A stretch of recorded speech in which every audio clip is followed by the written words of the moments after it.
Good morning, students. Today I am going to discuss about the example number 4 and example number 5 in this lecture of bills of exchange. On January 1st, 2019, Shankar purchase goods from Parvati for 8,000. Shankar ने पार्वती से goods purchase किए and immediately drew a promissory note in favor of Parvati payable after 3 months. और एक bill लिख दिया 3 months का. Means Shankar ने purchase किया. यहाँ पे जो परचेज़ कर रहा है वही बिल को लिखेगा क्योंकि प्रोमिसरी नोट है. प्रोमिसरी नोट वो पार्टी लिखती है जो गुड्स जिसने पेमेंट करनी होती है. 3 मंथ्स का बिल है. On the date of maturity of the promissory note the government of India declared holiday. तो जिस दिन प्रोमिसरी नोट की मैच्योरिटी डेट थी उस दिन गवर्नमेंट ने हॉलीडे डिक्लेयर कर दिया. According to Act Negotiation Instrument Act 1881. Since Parvati was unaware about the provision of law regarding the date of maturity of the bill, Parvati को इस डेट के बारे में नहीं पता था. She handed over the bill of her lawyer. उसने अपना बिल अपने लॉयर को दे दिया.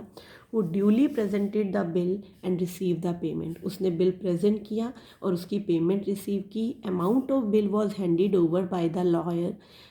लॉयर ने उसकी पेमेंट पार्वती को इमीडिएटली पे कर दी. Record the necessary journal entries in the books of Parvati and Shankar. हम इन द बुक्स ऑफ, यहाँ पे पार्वती ने बेचा है, पार्वती सेलर है और शंकर ने खरीदी है, शंकर बायर है. ठीक है, तो बायर है तो इसने एक्सेप्ट किया है. ये ड्रॉई है बिल का. अब एंट्री बनाते हैं. तो शंकर ने पहले गुड्स है, शंकर ने परचेज़ करी है पार्वती से. इट मीन्स पार्वती ने सेल करी है शंकर को.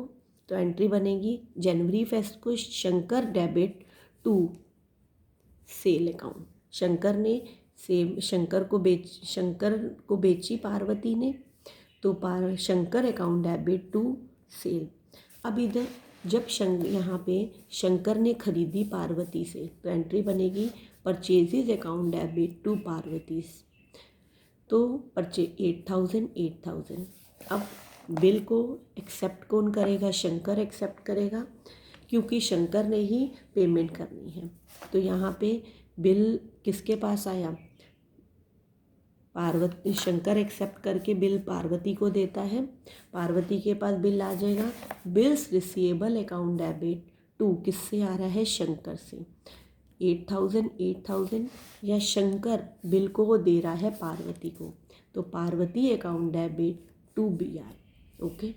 अब पेमेंट करेगा शंकर ड्यू डेट पे. अब देखिए ड्यू डेट आपकी कितने मंथ्स की है? 3 मंथ्स की. 1 जनवरी से 1 फेब से 1 मार्च, 1 मार्च से 1 अप्रैल. ठीक है. अप्रैल के बाद 3 डेज ग्रेस. 2 अप्रैल, 3 अप्रैल, 4 अप्रैल. अब 4 अप्रैल डेट आ रही थी पर 4 अप्रैल को गवर्नमेंट ने हॉलीडे डिक्लेयर कर दी जिसके बारे में पहले हमें नहीं पता था. दैट इज़ एमरजेंसी हॉलीडे था. अब हॉलीडे डिक्लेयर हुआ तो डेट इससे 1 दिन आगे चली जाएगी. तो अब आपकी डेट आ जाएगी 5 अप्रैल. यदि गैजेटेड हॉलीडे होता तो ये 3 अप्रैल होती, बट ये एमरजेंसी हॉलीडे हो गया. ये गवर्नमेंट ने अनसर्टेन अनाउंस कर दिया तो दैट इज़ फिर A1 डेट आगे चली जाएगी. तो हमारी 4 अप्रैल की जगह 5 अप्रैल हो जाएगी. अब पेमेंट रिसीव हो रही है शंकर से. पार्वती के पास बैंक अकाउंट डेबिट किसके अगेंस्ट? To BR. और इधर शंकर पेमेंट कर रहा है किसके against? BP. Bills payable account debit to bank. 8,000. Okay. Next आपका क्वेश्चन है. On January 1st, 2019 Arun sold goods for 30,000 to Sunil. Arun ने सुनील को गुड्स बेची. Arun is a drawer, Sunil is a drawee. 50% of the payment was made immediately by Sunil. Sunil ने 50% payment immediate they the. On which Arun allowed a cash discount 2%. जितनी उसने cash payment करी है उस पर अरुण ने उसे 2% का डिस्काउंट दे दिया है. For the balance Sunil drew a promissory note in favour of Arun. Balance के लिए प्रोमिसरी नोट लिखा है. किसने? सुनील ने लिखा अरुण पेबल आफ्टर, वो कहता है मैं अरुण को 20 डेज़ के बाद पे करूँगा। Since the date of majority bill was a public holiday, अब क्या हो गया, पब्लिक हॉलीडे आ गया, अब जो ड्यू डेट आएगी उससे एक दिन पहले हम करेंगे। Arun presented the bill on the day as per the provision of Negotiation Instrument Act, which was met by Sunil. State the date on which the bill was presented by Arun for payment and journalize the above transaction in the books of Arun and Sunil. अब Arun is a seller in the books of Arun और in the books of Sunil. सबसे पहले अरुण ने बेचा सुनील को, entry बनी Sunil debit to cell, और अरुण ने खरीदा, अरुण से खरीदा परचेज, सुनील अब खरीद रहा है in the books of Sunil, Sunil purchase कर रहा है तो purchase account debit to Arun. Okay, अब क्या किया, सुनील ने 50% पेमेंट दे दी, 50% होती है 30,000 का 50% होएगा 15,000, और 15,000 में भी अरुण ने उसको 20% कैश डिस्काउंट दे दिया, कितना हो गया हमारा, यानी कि 3,000। तो फिर अब पेमेंट कितनी लेगा अरुण, 14,700 पेमेंट मिलेगा और 300 का डिस्काउंट हो जाएगा, कैश डिस्काउंट। अब पेमेंट कौन दे रहा है, सुनील दे रहा है, in the books of Arun की बुक में सुनील से पेमेंट आ रही है, तो एंट्री बनी bank account debit, discount allowed account debit to Sunil, तो सुनील से पेमेंट रिसीव कर रहा है अनुल, एंट्री बनी 14,700, 300 और 15,000। अब सुनील अपनी बुक में क्या एंट्री बना रहा है, सुनील अरुण को पे कर रहा है, तो Arun debit to bank to discount receive, क्योंकि यहाँ पे उसने डिस्काउंट रिसीव किया है, तो 15,000, 14,700 एंड 300।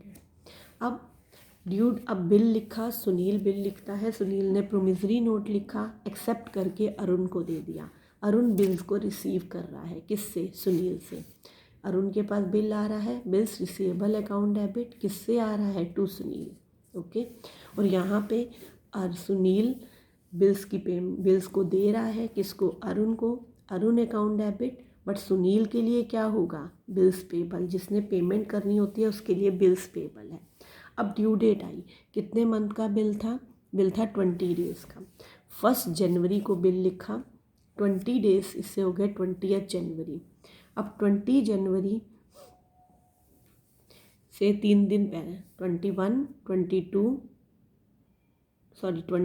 जनवरी हो गया, 22, 23, 24 जनवरी बिल बनता है, और 24 जनवरी पर इस पब्लिक हॉलीडे, तो 1 डे प्रायर कर दो, तो that is called 23 January. Payment कौन देगा, सुनील पेमेंट कर रहा है, अरुण के पास पेमेंट आ रही है, पेमेंट रिसीव करेगा, बैंक अकाउंट डेबिट टू किससे आ रही है, अरुण से आ रही है, टू बिल्स किसके अगेंस्ट, बिल्स रिसीवेबल के, bank account debit to B R, that is 15,000। अब यहाँ पेमेंट हो रही है, सुनील पेमेंट कर रहा है उस किसके against, bills payable account debit to bank, that is 15,000। I think you have clear this topic.